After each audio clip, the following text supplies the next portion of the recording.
السلام عليكم ورحمة الله وبركاته كلنتو عنا وناكسن دمان أصحابتنا فاميلينا walaalahena qalbiga meel baa dunida ka joogta halka naga daawanaysan YouTube channel-keena Studio Space sidoo kale tawaani walaalkiin nuuri xalqada caawo taxanaa caawo ayaa waxay noqon doonaa Albert Salam xalqadii shanaad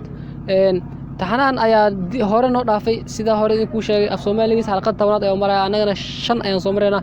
insha Allah waxaan rajaynaynaa taxanaa inaa boobsiino si aan u gaarno af Soomaaliga hadda uu marayo meel ku marayo tawanaad sida ogtiin berit waa jimcana waxa soo geliya cismaaniinta ayaa soo geliya taxanaan iyo taxanooyin fara badan waxa jirto oo si online ahaan loo daabto ayaa jirto haddii aadan ka mid ahayn asxaabaas ama aadan aqoonin ba habka online ahaan loo daabto ee tahay markii horeysay channelka soo booqatay muuqaalkan uu yahay markii horeysay aad daawanaysid insha Allah waa ku caawin doonaa duulayra telefoon numberka shashada uu ku qoran yahay +25470 waay sidoo kale to dhanka Telegramka insha Allah taxanooyin ayaa soo gelin doonaa duulayraado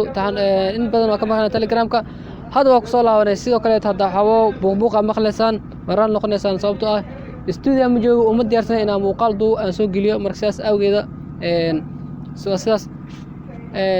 لأنك تلجرام كاستوديو سبيس يعني أخرى تحنوين كسوق لنا حكمي ده سيد ولا الله أو كله عد جوس عاشق عدالة يوحسوق لنا دونا أبابل يو تحنك على دولار إلا عشان تحنا أو كله يسوق لنا لأنك تلجرام كا إن شاء الله عاو بلاو دونا دولار هذا هدي أتى مركورة جناك صوب وقت فضلا داود حكا عصنا جناك ناس سبسكرايب صارتو فيديو لايك صار سيو كله كومنتين هذا وكل فكر هذا هذا مسنتين وينو بريتو يكون له سمان والسلام عليكم ورحمة الله وبركاته.